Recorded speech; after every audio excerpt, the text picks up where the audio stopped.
Bienvenidos, bienvenidas una vez más a la Azotea Algabeña. Hoy, en este periodo ya post Semana Santa, hemos pasado la Semana Santa que hemos tenido. Hemos tenido dos episodios últimos hablando sobre Semana Santa. Hemos entrevistado ¿recuerdas?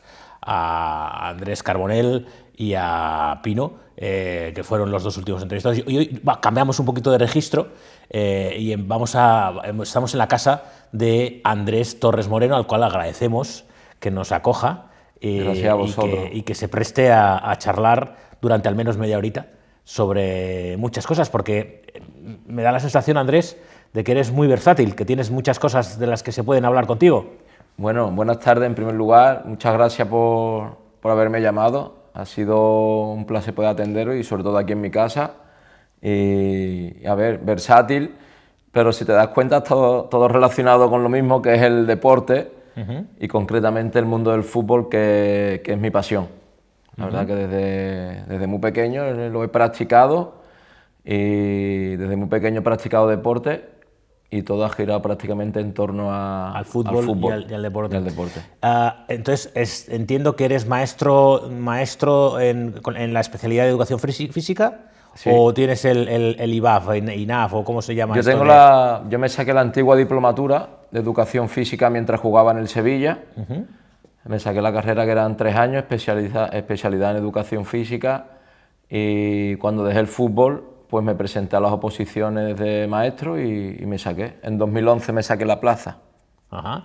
¿Y estás ahora de maestro de educación física o gimnasia? Gimnasia ya no se dice, no. Además que cuando lo dicen las madres digo, no, ya estamos en 2026, educación física.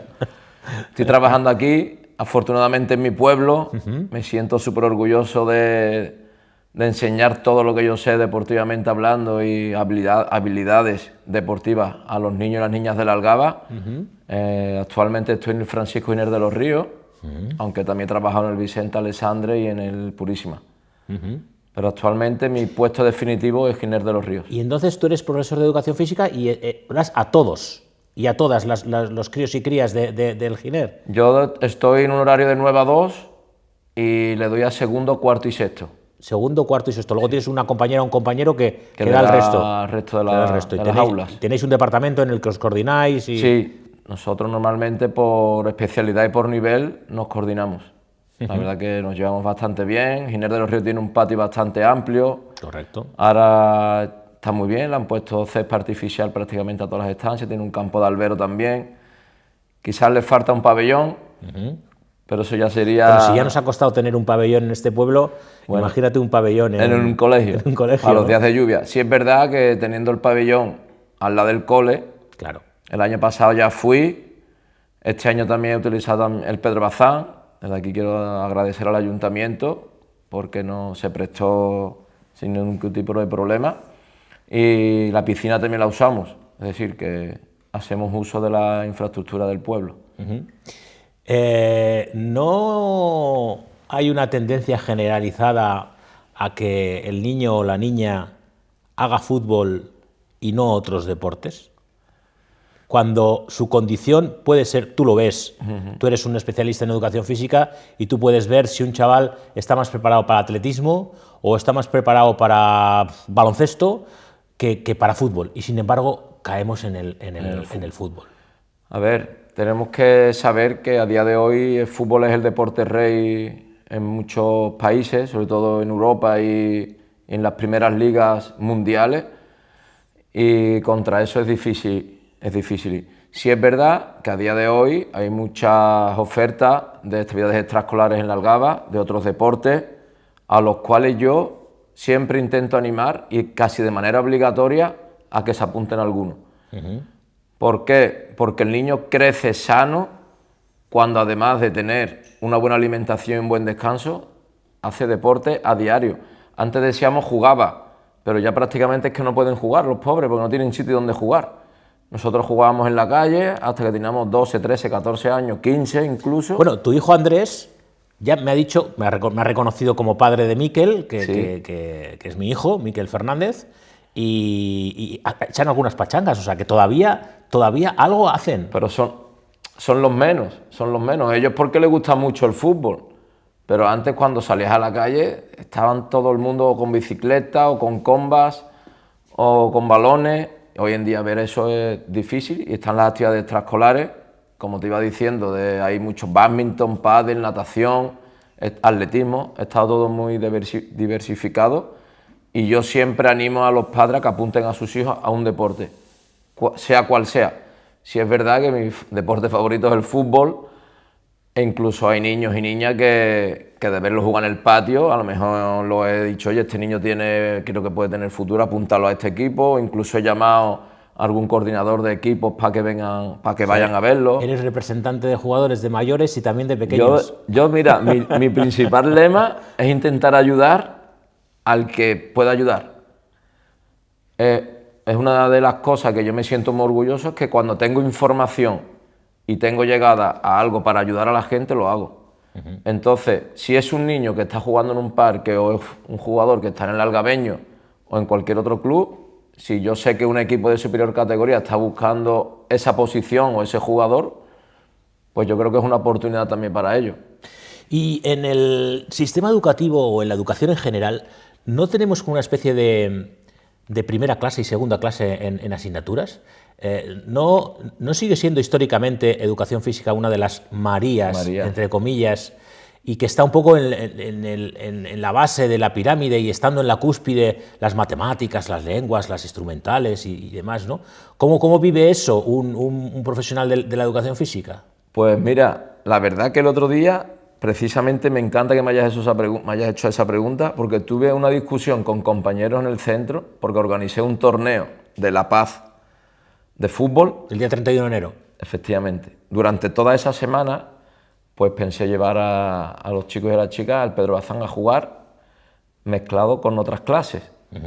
Bueno, pues como tenía algunos exámenes de matemática, de lengua, y tenía que quitarle horas de eso, me dijeron que no. Y la verdad que me enfadó bastante, entre comillas, ¿no? Porque al final el deporte, para mí, es tan importante como, además ya te digo, y más en estos tiempos en los que corren, donde los niños prácticamente no hacen deporte. Seguro que habrá niños que solo hacen deporte en las horas de educación física en la semana del colegio. Efectivamente. Gracias a Dios nos han ampliado ahora, antes eran 2 horas semanales, ya tenemos 3 horas semanales de educación física. Y es verdad que yo me di cuenta rápidamente, los niños y niñas en segundo, que vienen sin haber jugado siquiera en parques, ni con sus amigos, ni con sus primos, nada. Vienen casi de cero y les tengo casi que enseñar a correr, a coordinarse. Y la verdad que eso es una pena, porque al final, como te he dicho al principio de la entrevista, el ser humano se desarrolla plenamente, intelectual y físicamente. Porque cuando está jugando se está relacionando con los demás, está creciendo, está desarrollando aspectos que no va a desarrollar de otra forma, y eso o lo hace de niño o ya no puede llegar a hacerlo.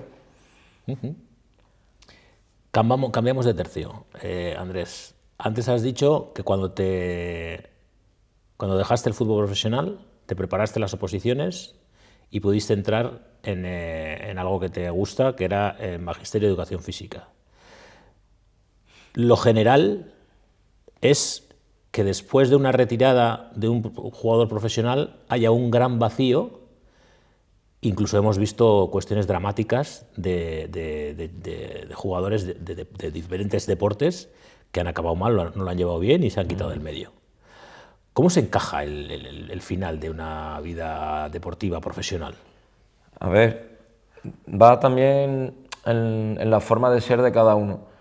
Yo tenía claro que el fútbol pues era pocos años, como que es un deporte de máxima competición y sobre todo el aspecto físico al final duras hasta los 33, 34 años. Por eso yo, a la misma vez que estaba jugando al fútbol, siempre estaba estudiando. Eso me imagino que es un consejo que hay que dar a los jóvenes, que no se centren en el fútbol, entre otras cosas también porque pocos son los que llegan a profesional. Efectivamente, es muy difícil. Y después que hay que labrar su futuro, ¿no? Es que en la formación está tu desarrollo, está tu vida, está conocer a gente. No solamente es el fútbol, es algo importante, pero la formación intelectual tiene que ir de la mano. Y yo, ya te he dicho, incluso estando jugando en el Mérida, me saqué el carnet de camión, de conductor de camión. Yo solo entrenaba por las mañanas, no tenía nada que hacer y me apunté con un compañero más y nos sacamos, oye, ¿y por qué? ¿Y si estudio cuando sea mayor bombero? ¿O necesito el carnet por algo? Yo la verdad que siempre he aprovechado el tiempo y me saqué mi carrera, soy entrenador nivel 3, tengo 8 cursos de psicomotricidad. Cuando jugué en Mahón me saqué hasta el carnet de árbitro, o sea que yo he intentado siempre aprovechar el tiempo y formarte. Al final la formación te abre un abanico. ¿Y qué le pasa a esos que no lo encajan bien? Porque conocerás. Compañeros. Tú has tenido compañeros que seguramente... Que están arruinados, hoy en día están arruinados. Han ganado mucho dinero, ¿vale? Ellos se han metido en la burbuja de ser futbolistas, dejan de ingresar dinero, pero siguen con la dinámica y con la vida de que se creen que son jugadores. Salen de cena, se gastan 5 o 6 mil euros porque invitan a copas a los amigos y al final eso un día tras día, todos los ahorros que tienen, pues te los vas comiendo. Y se hunden en una depresión, no saben hacer otra cosa porque no se han formado y no ven otra... Y no hay... Es importante la figura del psicólogo, de la psicóloga en los equipos, ¿no? No hay ningún tipo de asesoramiento para esa gente que lo termina de dejar. No hay. Ese tipo de... Hoy en día, cada vez más, pues ir al psicólogo, antes se veía como algo mal, pero hoy en día el psicólogo es una herramienta más para el futbolista, porque es verdad que mentalmente las exigencias que tienen y las competiciones que tienen le hacen que se desgasten mucho. Hoy en día tener un psicólogo o un mentor o un coach, cada vez lo tienen más los profesionales. Pero esa figura, yo estoy contigo y creo que debería de ser, igual que los orientadores en el instituto con los niños y los adolescentes y las niñas, a los futbolistas deberían de ir, oye, que el fútbol, después del fútbol hay más vida, que tienes que rehacer tu vida. Pero, a ver, y luego también físicamente dejan de hacer deporte. Quiero decir que deberían de, en ese aspecto, de aprender que después del fútbol sigue existiendo la vida, tienen que seguir cuidándose, formándose y empezar en otro aspecto. Hay gente que son entrenadores, hay jugadores que son entrenadores, directores deportivos, pero algunos... No sé si recordarás la película Jerry Maguire, que es de Tom Cruise, que hace de representante de un jugador de fútbol americano. No la he visto. ¿No la has visto? No la he visto. Bueno, esa película, bueno, ese representante se lo estaba jugando todo a ese jugador y bueno, pues está muy bien, ¿no?, llevada la película. Se generaba una muy buena relación entre el representante y el jugador. ¿Cómo son las relaciones que tienes tú con tus jugadores representados? Pues mira, lo primero que hago es abrirme a él, generar total confianza, pero que sepan que les voy a exigir porque al final, si ellos no trabajan y no dan el 200% de su parte, no van a conseguir nada. Simplemente porque hay otro que sí lo está haciendo.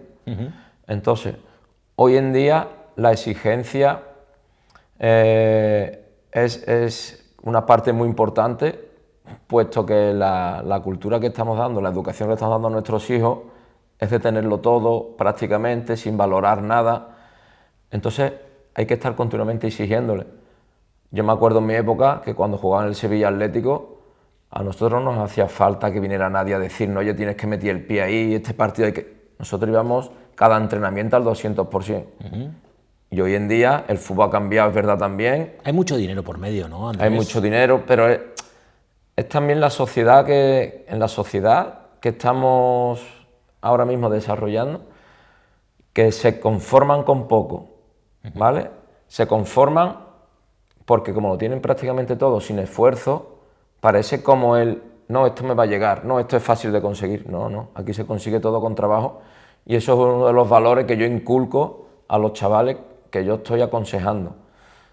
Después, ¿qué hago? Pues toda mi experiencia y todo lo que yo sé de fútbol y de mi propia vida y todo lo que he pasado yo siendo futbolista, lo que he conseguido y el trabajo que he tenido, pues se lo intento dar en pequeñas dosis para que eso lo tenga cuanto antes mejor. Al final, si te das cuenta, el jugador que llega a primera división joven es porque es muy inteligente y es capaz de adaptarse a la presión social, a un campo de fútbol, a los entrenamientos que le ponen. Hay jugadores que no son capaces de seguir aprendiendo. El jugador que es prematuro y se desenvuelve bien en todas esas facetas es jugador de primera. ¿Es muy difícil conseguirlo? Sí, porque no es fácil llegar a jugar en primera división, es muy difícil jugar. ¿Qué has aprendido tú de entrenadores como Manolo Jiménez o Luis de la Fuente, que los has tenido Manolo Jiménez, Luis de la Fuente, cuando yo estaba en el filial, llegó al División de Honor Juvenil. Él del Luis de la Fuente, al cual sigo manteniendo el contacto con él, llegó hasta Juvenil División de Honor. Con Manolo Jiménez aprendió muchísimo. La verdad que yo con Manolo Jiménez todos los aspectos defensivos prácticamente los aprendí con él. ¿Tú jugabas de lateral? Lateral derecho. Yo también recuerdo a José María Rosillo, que me enseñó mucho, sobre todo a atacar y tácticamente. Juan Carlos Álvarez, que me sacó siendo juvenil al Sevilla Atlético y quitó al que estaba en el Sevilla Atlético y me puso a mí, confiaba mucho en mí.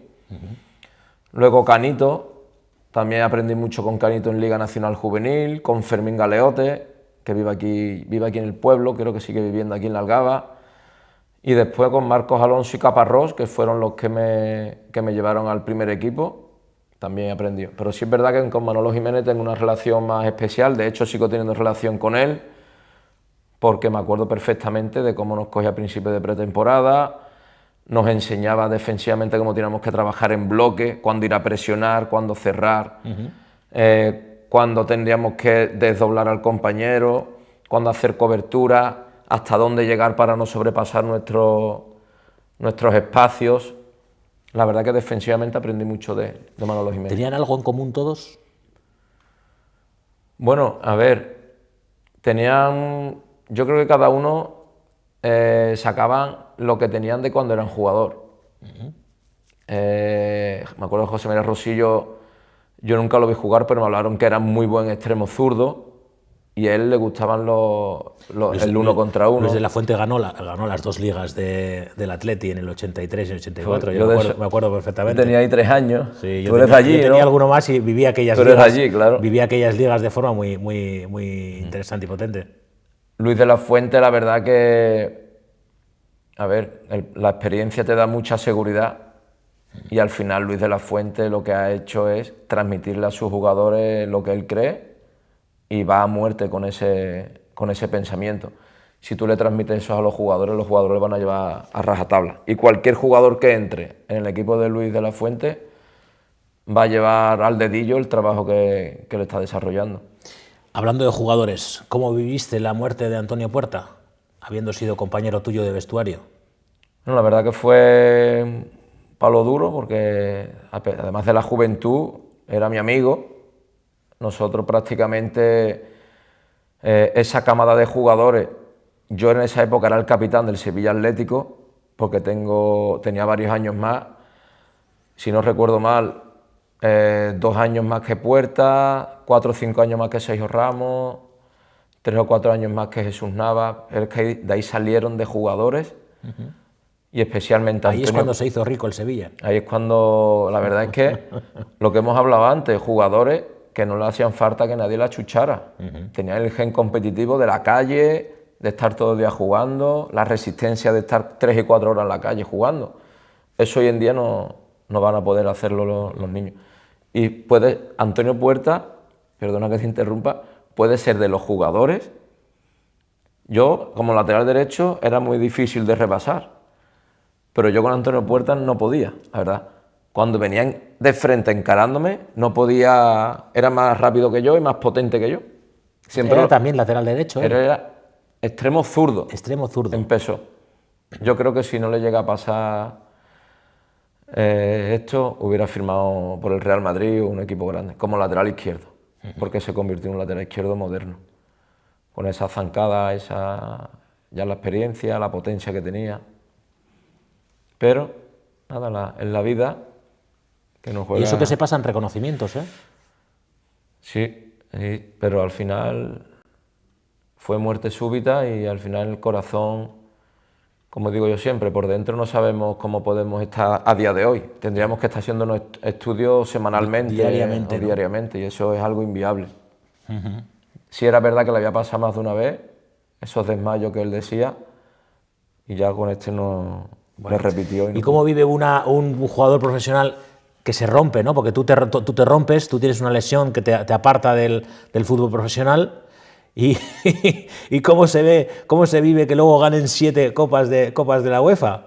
Bueno, pues mi hija todavía me sigue diciendo que si no me llega a lesionar que todavía estoy jugando en el Sevilla. De hecho me dice, papá, pero vamos a ver, ¿tú por qué no vas a hacer las pruebas otra vez? Porque te van a coger seguro, si tú estás bien, ponte a jugar. Hombre, en forma estás, ¿eh? O sea, se te ve en forma. Me cuido, el deporte la verdad que Sí, es sí. mi pasión y además que me alimento bien, pero sí es verdad que mi hija me lo recuerda, papá, que te apuntes al Sevilla, que te hagan las pruebas que te van a coger. Y nada, yo lo vivo con mucha alegría porque hay muchos, como te he dicho antes, muchos compañeros míos, pues me alegro por ellos. Muchos compañeros que hemos estado en pretemporadas, en vestuarios, en hoteles. La verdad que Tienes a la hija Esperanza y Esperanza, al hijo Andrés, Andrés, que los dos están jugando en el San Roque. los dos en el San Roque. Antes hemos entrado y Guille, que es entrenador del cadete de Algabeña, han estado ahí intercambiando. Pues vamos quintos, vamos estos, vamos tal, cual. Están también con la cosilla de. Esto está jugando en la Liga de Andalucía. Sí, mi Andrés se fue en Alevines, Prado lo subió de categoría y la máxima categoría en Alevín es la primera andaluza. Había varios equipos que se lo quisieron llevar y al final decidió irse al San Roque. Pensábamos que, a ver, al final todos los niños y las niñas quieren aspirar siempre a algo más. Son ligas muy bonitas porque se viaja, aprenden mucho más, sobre todo en los partidos, porque juega con jugadores más potentes, son jugadores escogidos con la edad que tienen. Y ahí en San Roque, pues la verdad que estamos a gusto, hemos hecho buenos amigos, él está encantado con sus compañeros y este año está en la máxima categoría de infantil y está aprendiendo bastante. Ha empezado jugando de central zurdo, aunque es medio centro, pero se ha adaptado bien y digo, tú sigue ahí, le das con la pierna izquierda y tienes que aprender y donde ponga el En entrenador. casa va a tener quien le represente, por ejemplo. Hombre, bueno, él dice que yo no voy a ser su representante. No quiere. ¿Y Esperanza? Y Esperanza está en el juvenil de San Roque. Estoy súper orgullosa de ella porque no es fácil, estando en primero de bachillerato, siendo niña y que siga jugando al fútbol, juega muy bien. La verdad que tiene muy buena visión. ¿En qué posición juega? Ella juega de medio centro. Entiende muy bien el fútbol, desde pequeña entiende en lo que han mamado. Y la verdad que lo que pasa es que tiene poco tiempo de entrenar. Porque Todavía no hemos llegado al punto de reconocer el fútbol femenino como se merece. A ver, esa conversación la tuve ayer precisamente aquí en casa y yo creo que van a tener que pasar varias generaciones más para igualarnos. Pero ya no desde el aspecto de trabajo o de fútbol, sino es el aspecto genético. Al final yo creo que para que haya jugadoras veloces, haya porteras que salten más, haya jugadoras también que puedan, el tema de tener familia, de tener niños, niñas, eso va a ser un lastre para la mujer, porque la mujer que decida ser La mujer deportista joven, al final, una vez que tú ya has tenido un bebé, pues es más complicado luego, porque son muchas historias. Pero sí es verdad que poco a poco están evolucionando, pero sí sigo pensando que tienen que pasar varias generaciones para que sigan creciendo, más todavía. Para que siga creciendo el femenino. Entonces, actualmente tienes una agencia de representantes, TR Sport Manager, ¿no? TR Sport Manager. Sport Manager. Esto es... La dueña es mi mujer. Tú eres la jefa. Yo soy un mandado ahí. ¿Te acuestas con la jefa, sí, Andrés? Ella es la dueña. Y a ver, yo lo que hago es asesorar, ¿vale? Yo he estado colaborando con varias agencias y no me gusta la palabra agencia, la verdad. Y me gusta más la palabra asesorar, y no solamente asesorar futbolísticamente, sino personalmente. Como te he dicho al principio, lo que intento inculcar a los chavales son los primeros valores, valores de esfuerzo, de constancia, de trabajo, de creer en sí mismo, y a partir de ahí, el que tenga cualidades y quiera, yo lo ayudo. Yo ahora mismo tengo buenas relaciones a nivel de fútbol, porque me gusta mucho ver fútbol y tengo buenas relaciones. De hecho, te estamos impidiendo que veas la Champions. Bueno, ya pronto va a empezar, ¿no? Una de mis, como saben mis hijos, una de mis días favoritos es Champions con un churrasco del Burger. Es uno de mis días favoritos. Qué bueno. Bueno, Andrés, pues ha sido una conversación, a mí se me ha pasado volando. La verdad es que sí. Yo sé que hay muchísimo más para extraer de ti, mucho más. Cuando queráis, la conversación da para 1 hora, para 2 horas tranquilamente, sin ninguna duda. Pero yo creo que hemos intentado pegar un poquito a todos los palos que te representaba. Sí, la verdad es que sí que hemos resumido un poco prácticamente todo y el que quiera más, pues que por la calle te pare y te diga, Andrés, oye, tal. Yo siempre digo lo mismo, ¿eh? Yo cuando mando los mensajes por iPassen en el cole, por favor, que me llaméis para lo que necesitéis, que yo os oriento en el deporte para vuestros hijos, que es fundamental que hagan deporte. Y es que si supieran lo necesario que es relacionarse con sus iguales a la misma vez que hacen deporte, creo que lo harían de manera obligatoria. Pues a menudo. Pues muy bien, muchas gracias, Andrés, por acogernos en tu casa. Es un placer, cuando queráis. Ya sabes también, Guille, que lo quiero mucho. Aquí estamos para lo que pidáis. Muy bien, muchas gracias. Gracias. Pues nada, conversación afable, agradable, cálida, interesante y bueno, esa es un poco la línea de este programa, es lo que queremos, ¿no? Con lo que disfrutamos, aprendiendo de otras gente y conversando. Esto ha sido La Azotea Algabeña. Sigues aquí en Surán de Televisión, en tu televisión de cercanía, acompañado con la programación habitual. Un fuerte abrazo, nos vemos dentro de 15 días. Adiós.